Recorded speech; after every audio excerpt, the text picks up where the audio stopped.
quem fala é o Guilherme Carvalhal e no vídeo de hoje nós vamos começar uma série falando sobre o escritor Graciliano Ramos. Então já clica em curtir para ajudar o canal e se não se inscreveu ainda, se inscreva para acompanhar o nosso conteúdo, tá bom? O Graciliano Ramos, ele é considerado o autor da segunda fase do modernismo. O modernismo, na sua primeira fase, teve várias características. Uma delas foi a busca por uma estética artística que fosse genuinamente brasileira. A gente teve em Oswald de Andrade, Mário de Andrade, Tarsila do Amaral, em vários outros artistas, a busca por uma linguagem que fosse brasileira. Tanto é que a gente vai ter em Oswald de Andrade, Mário de Andrade, uma poesia que busca muito nas vozes populares, no folclore, no dia a dia do brasileiro. Nessa segunda fase, a gente tem uma característica muito significativa que é o chamado regionalismo, que foram vários autores de diversos estados que em muitos aspectos buscaram a realidade local das suas regiões, principalmente histórias interioranas, características rurais. É o caso de Érico Veríssimo, no Rio Grande do Sul, Jorge Amado, na Bahia, Raquel de Queiroz, no Ceará, e o Graciliano Ramos, em Alagoas. Cada um desses autores dessa segunda fase do modernismo teve em si a busca por um modelo estético, e foi uma pluralidade vasta de formas de se narrar histórias. A Raquel de Queiroz, em O 15, que é uma história sobre a seca, buscou retratar essa realidade com bastante lirismo. Já o José Américo de Almeida, que é considerado o pioneiro do regionalismo, com seu livro A Bagaceira, de 1928, ele teve uma linguagem muito mais erudita. Jorge Amado já buscou na linguagem popular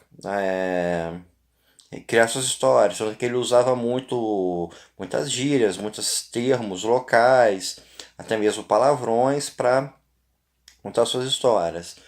O Graciliano Ramos, ele tem como sua principal característica estética a sua linguagem seca, que até dizem, é seca como o sertão.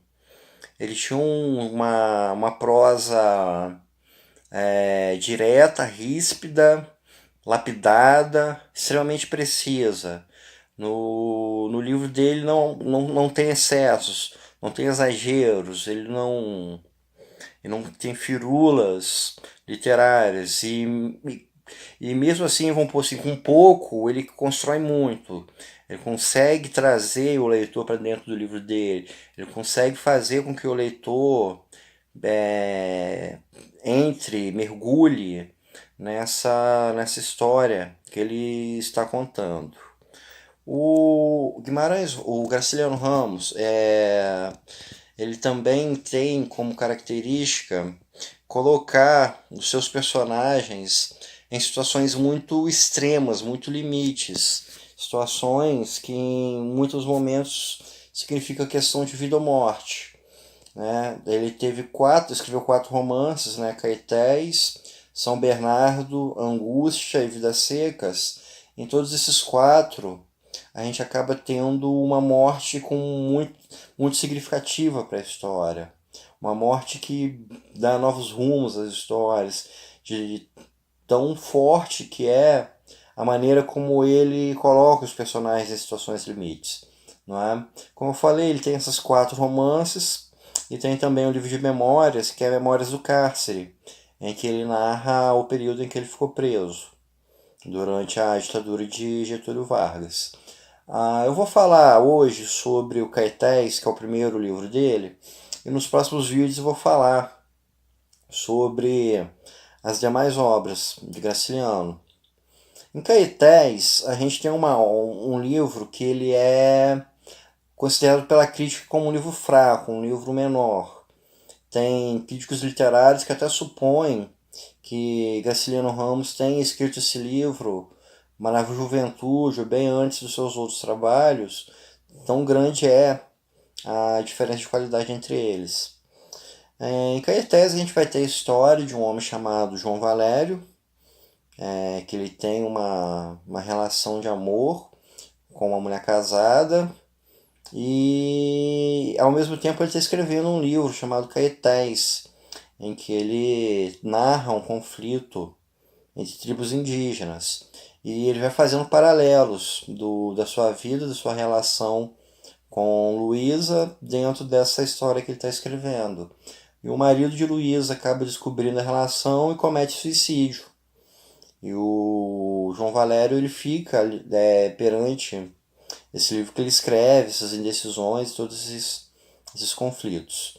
Essa maneira como Graciliano Ramos trabalhou, de fato, ficou bem aquém do que ele veio a escrever em seguidas. Ele tenta criar um paralelo entre a vida do personagem e uma obra literária, mas acaba ficando algo superficial, algo vago, algo até bobo. Então, de fato, é um romance que não condiz com o restante dele. Porém, precisa ser analisado dentro do contexto de toda a obra, porque aqui a gente tem personagens que são levados ao extremo. A gente não tem a linguagem dele ainda no ponto que se tornou clássica, que é essa linguagem ríspida. Ainda é uma linguagem tanto quanto afetada, não completamente pronta como a gente vê nos outros três romances dele. Daí a gente tem essa hipótese de que seria um livro de juventude, um livro escrito quando ele ainda não estava pronto, de fato, para ser o escritor. Mas mesmo assim, como eu já falei, existem pontos que a gente tem que anotar. Um deles, eu falei do caso do personagem que é levado ao extremo até a morte. Um outro ponto é a linguagem em primeira pessoa, que a gente vai ver depois em São Bernardo e também em Angústia. E isso vai ser quebrado em Vidas Secas. Vidas Secas representa uma mudança bem forte em relação ao tudo que os livros anteriores do Graciliano Ramos foram. Então, o Caetés ele é importante para a gente compreender a integridade da obra do Graciliano Ramos, para a gente perceber a evolução dele como escritor e saber a trajetória dele, as mudanças, o que ele quis dizer no primeiro momento, disse em outro. Porém, como um livro isolado, é um livro sim de menor importância, de menor qualidade. A gente precisa entendê-lo pelo olhar geral, para a gente entender a totalidade da obra do Graciliano Ramos. Aí sim a gente vai ver a interlocução de Caetés com os outros livros dele. Então, gente, isso é tudo por esse vídeo. Espero que vocês tenham gostado. E nos nossos próximos encontros eu vou estar abordando aí os demais livros de Graciliano Ramos. Muito obrigado pela atenção de todos.